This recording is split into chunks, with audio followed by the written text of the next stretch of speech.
March 6th devotional. Though the Lord's mercies were not consumed, because his compassions fail not. They are new every morning. Great is your faithfulness. Lamentations 3:22 and 23. The goodness of God's faithfulness to believers is apparent because even when we are unfaithful to him, he remains faithful to us. Whenever you're in need, you can rely on the faithfulness of God's promises, such as these: He shall call upon me, and I will answer him. I will be with him in trouble. I will deliver him and honor him. Psalms 91:15. And my God shall supply all your needs according to his riches and glory by Christ Jesus. Philippians 4:19. Write about a time when you have called on God and he showed himself faithful. End with a short prayer of prayer and thanksgiving. Chapter 10. Bless this food to our use and consecrate our lives to thy service, said Uncle Herbert briskly. Aunt Wellington frowned. She always considered Herbert's graces entirely too short and flippant. A grace, to be a grace in Aunt Wellington's eyes, had to be at least 3 minutes long and uttered in an unearthly tone between a groan and a chant. As a protest, she kept her head bent a perceptible time after all the rest had been lifted. When she permitted herself to sit upright, she found Valancy looking at her. Even afterwards, Aunt Wellington averred that she had known from that moment that there was something wrong with Valancy. In those queer, slanted eyes of hers, we should always have known she was not entirely right with eyes like that. There was an odd gleam of mockery and amusement, as if Valancy were laughing at her. Such a thing was unthinkable, of course. Aunt Wellington at once ceased to think it. Valancy was enjoying herself. She had never enjoyed herself at a family reunion before. In social functions, as in childish games, she only had filled in. Her clan had always considered her very dull. She had no parlor tricks, and she had been in the habit of taking refuge from the boredom of family parties in her blue castle, which resulted in absent-mindedness that increased her reputation for dullness and vacuity. She has no social presence whatsoever, Aunt Wellington had decreed once and for all. Nobody dreamed that Valancy was dumb in their presence merely because she was afraid of them. Now she was no longer afraid of them. The shackles had been stricken off her soul. She was quite prepared to talk if occasion offered. Meanwhile, she was giving herself such freedom of thought as she had never dared to take before. She let herself go with a wild inner exultation as Uncle Herbert carved the turkey. Uncle Herbert gave Valancy a second look that day. Big and mad, he didn't know what she had done to her hair, but he thought surprisedly that Doss was not such a bad-looking girl after all, and he put an extra piece of white meat on her plate. What herb is the most injurious to a young lady's beauty? Propounded Uncle Benjamin by way of starting conversation, loosening things up a bit, as he would have said. Valancy, whose duty it was to say what, did not say it. Nobody else said it. So Uncle Benjamin, after an expectant pause, had to answer time, and felt that his riddle had fallen flat. He looked resentfully at Valancy, who had never felt him before, but Valancy did not seem to even be aware of him. She was gazing around the table, examining relentlessly everyone in the depressingly assembly of sensible people, and watching their little squirms with a detached, amused smile. So these were the people she had always held in reverence and fear. She seemed to see them with the new eyes. Big, capable, patronizing, voluble Aunt Mildred, who thought herself the cleverest woman in the clan, her husband a little lower than the angels, and her children wonders. Had not her son Howard been all through teething at 11 months, and could she not tell you the best way to do everything from cooking mushrooms to picking up a snake? What a bore she was! What ugly moles she had on her face! Cousin Gladys, who was always praising her son who had died young and always fighting with her living one. She had neuritis, or what was called neuritis. It jumped about from one part of her body to another. It was a convenient thing. If anybody wanted her to go somewhere she didn't want to go, she had neuritis in her legs. And always, if any mental effort was required, she could have neuritis in her head. You can't think with neuritis in your head, my dear. What an old humbug you are, thought Valancy impiously. Aunt Isabel. Valancy counted her chins. Aunt Isabel was a critic of the clan. She had always gone about squashing people flat. More members of it than Valancy was afraid of her. She had had it. It was conceited, biting a tongue. I wonder what would happen to your face if you ever smiled, speculated Valancy unblushingly. Second cousin Sarah Taylor, with her great, pale, expressionless eyes, who was noted for the variety of her pickle recipes and for nothing else, so afraid of saying something indiscreet that she never said anything worth listening to, so proper that she blushed when she saw the advertisement picture of a corset and had put a dress on her Venus de Milo statuette, which made it look really tasty. Little cousin Georgiana, not such a bad little soul, but dreary, very. Always looking as if she had been starched and ironed, always afraid to let herself go. The only thing she really enjoyed was a funeral. You knew where you were with a corpse. Nothing more could happen to it. But while there was life, there was fear. Uncle James, handsome black with his sarcastic trap-like mouth and iron-gray sideburns, whose favorite amusement was to write controversial letters to the Christian Times, attacking modernism. Valencia always wondered if he looked as solemn when he was asleep as he did when he was awake. No wonder his wife had died young. Valencia remembered her, a pretty sensitive thing. Uncle James had denied her everything she wanted and showered on her everything she didn't want. He had killed her, quite legally. She had been smothered and starved. Uncle Benjamin, wheezy pussy-mouth, with great pouches under his eyes that held nothing in reverence. Uncle Wellington, long, placid face, thin, pale yellow hair, one of the fair Sterlings, thin, stooping body, abdominally high forehead, with such ugly wrinkles and eyes about as intelligent as a fish's, thought Valancy, looked like a cartoon of himself. Aunt Wellington, named Mary, but called by her husband's name to distinguish her from Great Aunt Mary, a massive, dignified, prominent lady, spindily arranged, iron-gray hair, rich, fashionable beaded dress, had her moles removed by electrolysis, which Aunt Mildred thought was a wicked evasion of purposes of God. Uncle Herbert, with his spiky gray hair, Aunt Alberta, who twisted her mouth so unpleasantly in talking and had a great reputation of unselfishness because she was always giving up a lot of things she didn't want. Valencia let them off easily in her judgment because she liked them, even if they were, in Milton's expressive phrase, stupidly good. But she wondered for what inscrutable reason Aunt Alberta had seemed to fit to tie a black velvet ribbon around each of her chubby arms above the elbow.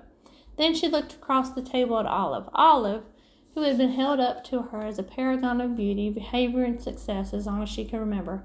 Why can't you hold yourself like Olive does? Why can't you stand correctly like Olive does? Why can't you speak prettily like Olive does? Why can't you make an effort, does?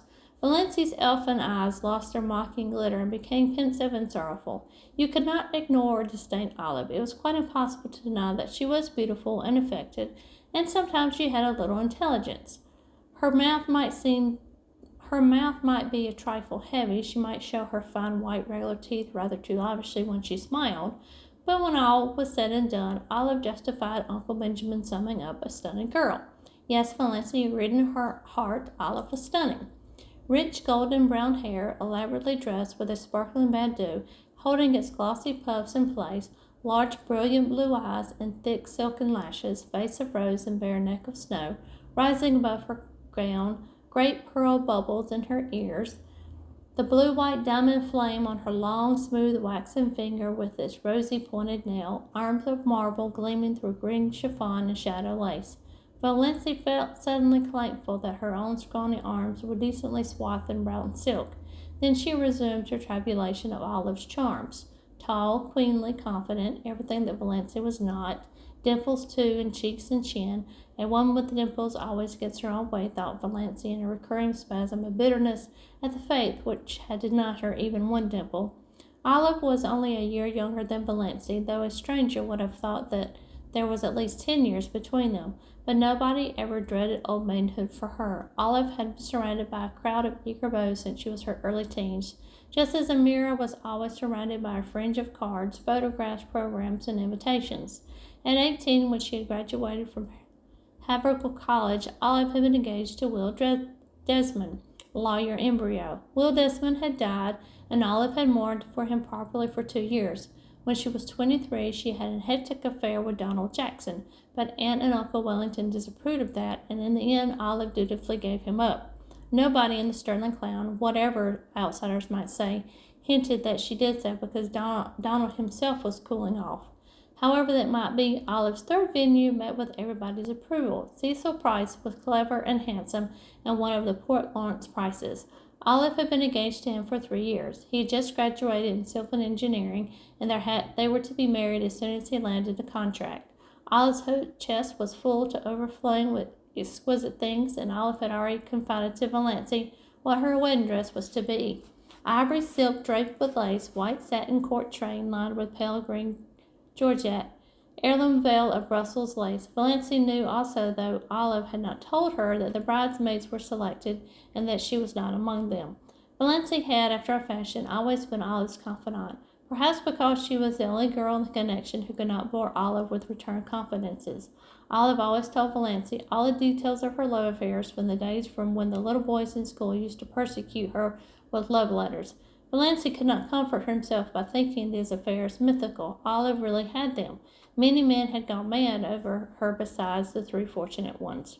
I don't know what the poor idiots see in me that drives them to make such double idiots of themselves, Olive was wont to say. Valancy would have liked to say I don't either, but truth and diplomacy both restrained her. She did know perfectly well Olive Sterling was one of the girls about whom men do go mad, just as indubitably as she, Valancy, was one of the girls at whom no man ever looked twice. And yet, thought Valancy, summoning up a new and merciless conclusiveness, she's like a dewless morning. There's something lacking. Chapter 11. Meanwhile, the dinner in its early stages was dragging its slow length along true Sterling form. The room was chilly in spite of the calendar, and Alberta had the glass logs lighted. Everybody in the clan envied those gas logs except Valancy. Glorious open fires blazed in every room of her blue castle when the autumnal nights were cool, but she would have frozen to death in it before she would have committed the sacrilege of a gas log. Uncle Herbert made his hearty perennial joke when he helped Aunt Wellington to the cold meat. Mary, will you have a little lamb? Aunt Mildred told the same old story of once finding a lost ring in a turkey's crop. Uncle Benjamin told his favorite prosy tale of how he had once chased and punished a now famous man for stealing apples. Second cousin Jane described all her sufferings with an ulcerating tooth. Aunt Wellington admired the pattern of Aunt Alberta's silver teaspoons and lamented the fact that one of her own had been lost. It spoiled the set. I never could get it matched, and it was my wedding present from dear old Aunt Matilda. Aunt Isabel thought the seasons were changing and could imagine what had become of good old-fashioned springs. Cousin Georgiana usually discussed the last funeral and wondered audibly which of us would be the next to pass away. Cousin Georgiana could never say anything as blunt as die. Valancy thought she could tell her, but didn't. Cousin Gladys, likewise, as usual, had a grievance. Her visiting nephews had nipped all the buds off her houseplants and chived her brood of fancy chickens. Squeezed some of them actually to death, my dear. Boys will be boys, reminded Uncle Herbert tolerantly. But they needn't be rampagious animals, retorted Cousin Gladys, looking around the table for appreciation of her wit. Everybody smiled except Valancy. Cousin Gladys remembered that a few minutes later, when Ellen Hamilton was being discussed, Cousin Gladys spoke of her as one of those shy plain girls who can't get husbands, and glanced significantly at Valancy. Uncle James thought the conversation was sagging into a rather low plane of personal gossip. He tried to elevate it by starting an abstract discussion of the greatness happiness. Everybody was asked to state his or her idea of greatness happiness. Aunt Mildred thought the greatest happiness for a woman was to be a loving and beloved wife and mother. And Wellington thought it would be to travel in Europe. Olive thought it would be great singer like Tetrazzini. Cousin Gladys remarked mournfully that her greatest happiness would be to be free, absolutely free from neuritis. Cousin Georgiana's greatest happiness would be to have her dear dead brother Richard back. And Alberta remarked vaguely that the greatest happiness was to be found in the poetry of life, and hastily gave some directions to her maid to prevent anyone asking her what she meant. Mrs. Frederick said the greatest happiness was to spend your life in loving service of others, and Cousin Stickles and Aunt Isabel agreed with her. Aunt Isabel was a resentful air, as if she thought Mrs. Frederick had taken the wind out of her sails by saying it first. We are all too prone, continued Mrs. Frederick, determined not to lose so good an opportunity to live in selfishness, worldliness, and sin. The other women all felt rebuked for their low ideals, and Uncle James had a conviction that the conversation had been uplifted with a vengeance. The greatest happiness of Valancy, suddenly and distantly, is to sneeze when you want to. Everybody stared. Nobody felt it safe to say anything. Was Valancy trying to be funny? It was incredible. Mrs. Frederick, who had been breathing easier since the dinner had progressed so far without any outbreak on the part of Valancy, began to tremble again. but she deemed it the part of prudence to say nothing. Uncle Benjamin was not so prudent. He rashly rushed in to where Mrs. Frederick feared to tread.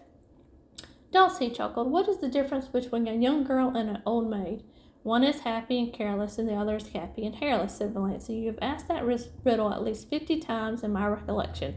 Uncle Ben, why don't you hunt up some new riddles if you riddle you must? It is a fatal mistake to try to be funny if you don't succeed. Uncle Benjamin stared foolishly. Never in his life had he, Benjamin Sterling, of Sterling and Frost, been spoken to, and by Valancy of all people. He looked feebly around the table to see what the others thought of it, and everybody was looking rather blank. Poor Mrs. Frederick had shut her eyes, and her lips moved trembling as she was praying. Perhaps she was. The situation was so unprecedented that nobody knew how to meet it. Valancy went on calmly, eating her salad as if nothing out of the usual had occurred.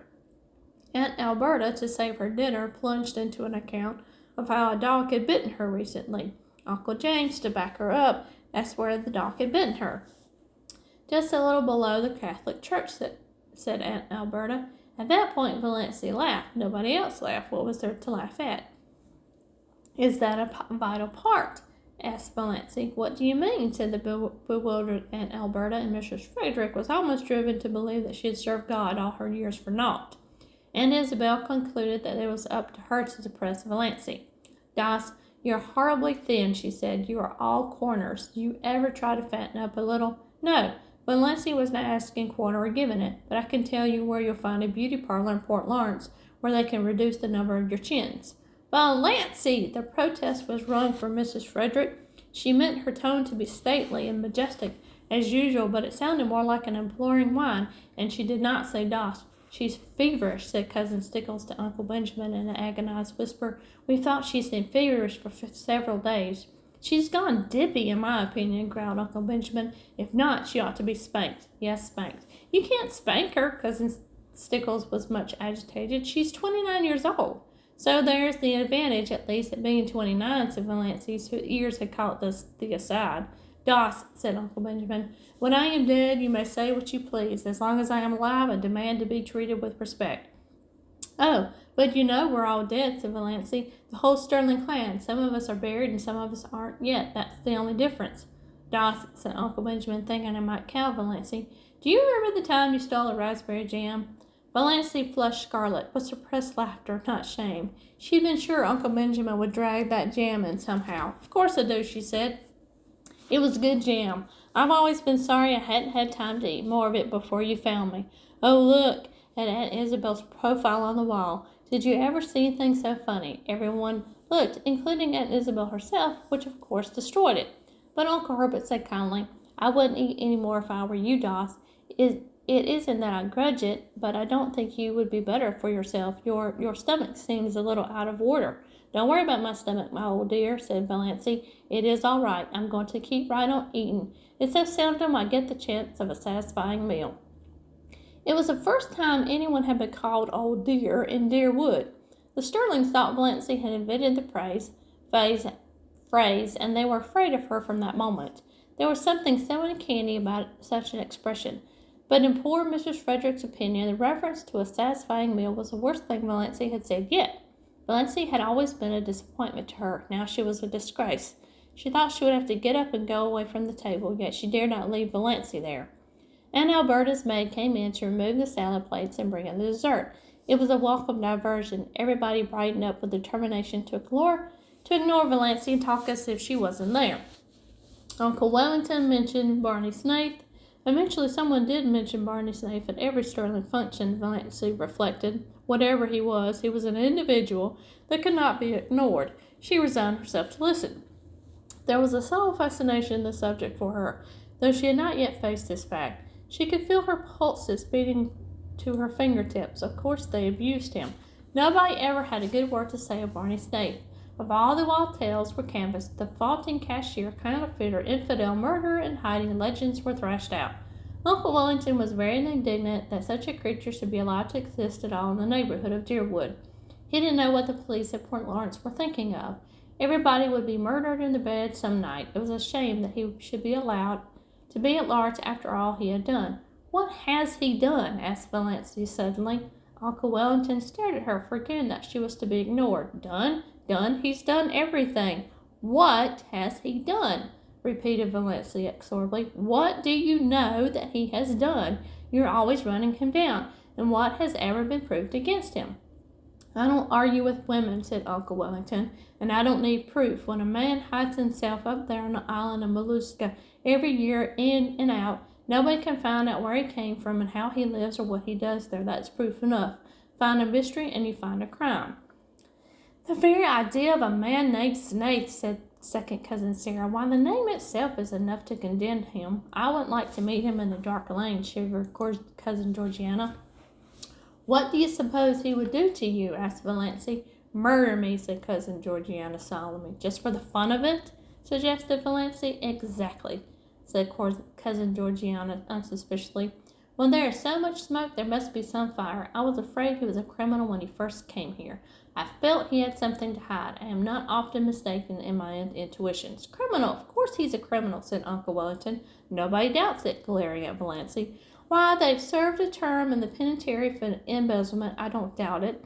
And they say he's in there with that gang that are perpetrating all those bank robberies around the country. Who say? Asked Valancy. Uncle Wellington nodded his ugly forehead at her. What had gotten into this confounded girl anyway? He ignored the question.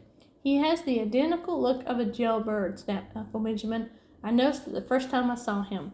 A fellow by the hand of nature marked, quoted inside to the deed of shame, declared Uncle James. He looked enormously pleased over managing toward that quotation at last. He had been waiting it all his life for a chance. One of his eyebrows is an arch and the other is a triangle, said Valancy. Is that why you think him to look so villainous? Uncle James lifted his eyebrows. Generally, when Uncle James lifted his eyebrows, the world came to an end. This time it was continued to function. How do you know his eyebrows so well, Doss? Asked Olive, a trifle maliciously. Such a remark would have covered Valancy with confusion 2 weeks ago, and Olive knew it. Yes, how? Demanded Aunt Wellington. I've seen him twice, and I've looked at him closely, said Valancy composedly. I thought his face the most interesting one I've ever saw. There's no doubt that there is something fishy in the creature's past life, said Olive, who began to think she was decidedly out of the conversation, which had centered so amazing around Valancy. But he can hardly be guilty of everything he's accused of, you know. Valancy felt annoyed with Olive. Why should she speak up, even in this qualified defense of Barney Snaith? What had she to do with him? For that matter, what had Valancy? But Valancy did not ask herself this question. They say he keeps dozens of cats in that hut back in the Mistwells, said second cousin Sarah Taylor, by way of appearing not entirely ignorant of him. Cats. It sounded quite alluring to Valancy in the plural. She pictured an island in Muskoka haunted by pussies. That alone shows there is something wrong with him, decreed Aunt Isabel. People who don't like cats, said Valancy, attacking her dessert with a relish, always seem to think there is something peculiar virtue in not liking them. A man hasn't a friend except Roaring Abel, said Uncle Wellington, and then if Roaring Abel had kept away from him as everybody else did, it would have been better for some members of his family. Uncle Wellington's rather lame conclusion was due to a marital glance from Aunt Wellington, reminding him of what he had almost forgotten, that there were girls at the table. If you mean, said Valancy passionately, that Barney Snaith is the father of Cicely Gay's child, he isn't. It's a wicked lie. In spite of her indignation, Valancy was hugely amused at the expressions of faces around the table. She had not seen anything like it since the day 17 years ago when at Cousin Gladys' thimble party they had discovered that she had got something in her head at school. Lice in her head. Valancy was done with euphemisms. Poor Mrs. Frederick was almost in a state of collapse. She had believed, or pretended to believe, that Valancy was still supposed that children were found in parsley beds. Hush, hush, implored Cousin Stickles.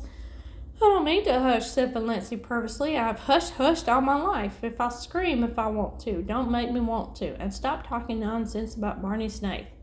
Valancy didn't exactly understand her own indignation. What did Barney Snaith's imputed crimes and misdemeanors matter to her? And why, out of all of them, did it seem most intolerable that he should have been poor, pitiful little Cicely Gay's false lover? For it did seem intolerable to her. She did not mind when they called him a thief and a counterfeiter and a jailbird, but she could not endure to think that he loved and ruined Cicely Gay. She recalled his face on the 2 occasions of their chance meetings, his twisted, enamoured, engaging smile, his twinkle, his thin, sensitive, almost ascetic lips, his gentle air of frank daredeviltry. A man with such a smile lips might have murdered or stolen, but he could not have betrayed. She suddenly hated everyone who said it or believed it of him. When I was a young girl, I never thought or spoke about such matters, Doll, said Aunt Wellington crushingly. But I'm not a young girl, retorted Valencia, crushed. Aren't you always rubbing that into me? And you're all evil-minded, senseless gossips. Can't you leave poor Cicely Gay alone? She's dying. Whatever she did, God or the devil have punished her enough for it. You needn't take a hand to. As for Barney Snaith, the only crime he has been guilty of is living to himself and minding his own business. He can, it seems, get along without you, which is an unpardonable sin, of course, in your little snobocracy. Valencia coined that concluding word suddenly and felt that it was an inspiration. That was exactly what they were, and not one of them was fit to mend to another.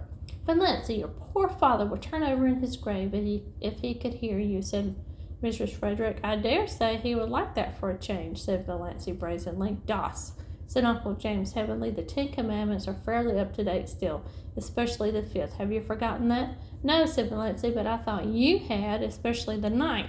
Have you ever thought, Uncle James, how dull life would be without the 10 Commandments? It is only when things are forbidden that they become fascinating. But her excitement had been too much for her, she knew. By certain unmistakable warnings that one of her attacks of pain was coming on, it must not find her there. She rose from her chair. I am going home now. Only came for dinner, and it was very good, Aunt Burdock. Although your salad dressing is not salt enough, and a dash of cayenne would improve it. None of the fabric-lasted silver wedding guests could think of anything to say until the long gate clanged behind Valencia in the dusk. Then, she's feverish. I said right along she was feverish, moaned Cousin Stiggles. Uncle Benjamin punished his pudgy left hand fiercely with his pudgy right. She's dippy. I tell you, she's gone dippy. He snorted angrily. That's all there is about it. Clean dippy. Oh, Benjamin, said Cousin Georgiana soothingly, don't condemn her too rashly.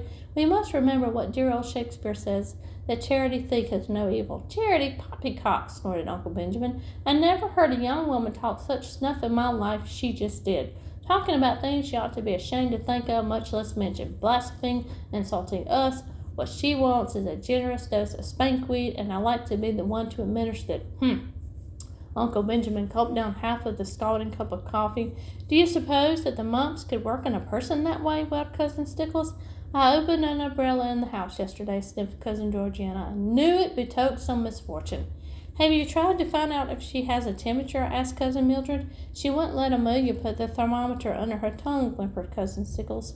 Mrs. Frederick was openly in tears. All her defenses were down.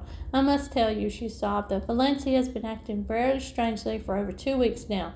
She hasn't been a bit like herself. Christine could tell you. I have hoped against hope that it was only one of her colds coming on, but it must be something worse.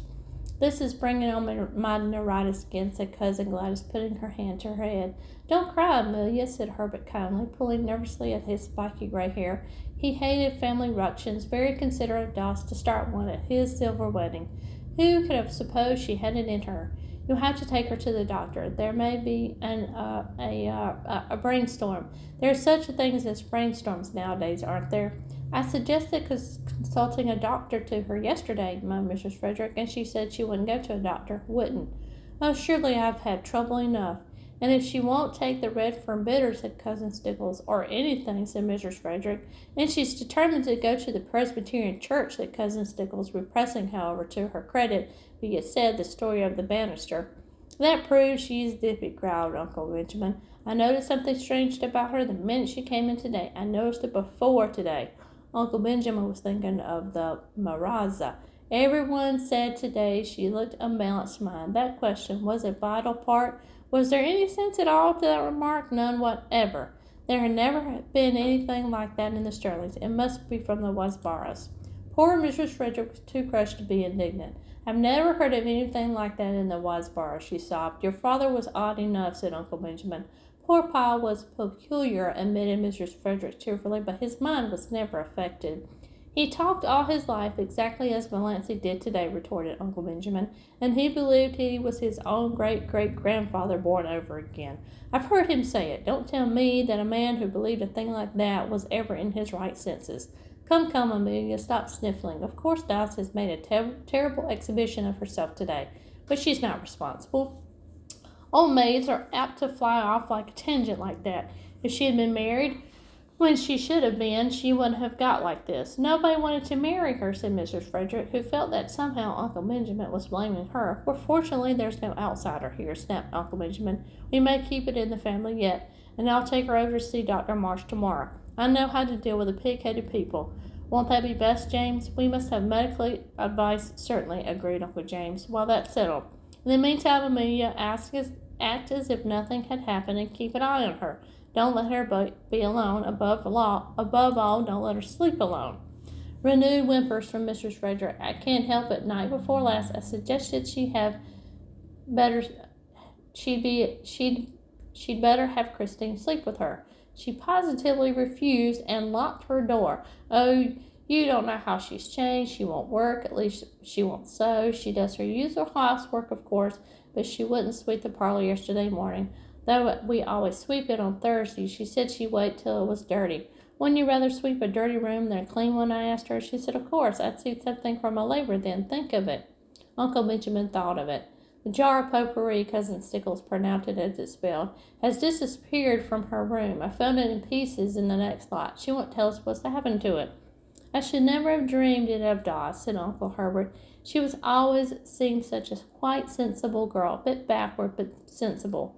The only thing you can be sure of in this world is the multiplication table, said Uncle James, feeling cleverer than ever. Well, let's cheer up, suggested Uncle Benjamin. Why are chorus girls like fine stalk razors? Why? Asked Cousin Stickles, said it had been asked, and Melancy wasn't here to ask it. Like to exhibit calves, chuckled Uncle Benjamin. Cousin Stickles thought Uncle Benjamin a little indelicate. Before Olive, too, but then he was a man. Uncle Herbert was thinking things that were rather dull now the dolls had gone.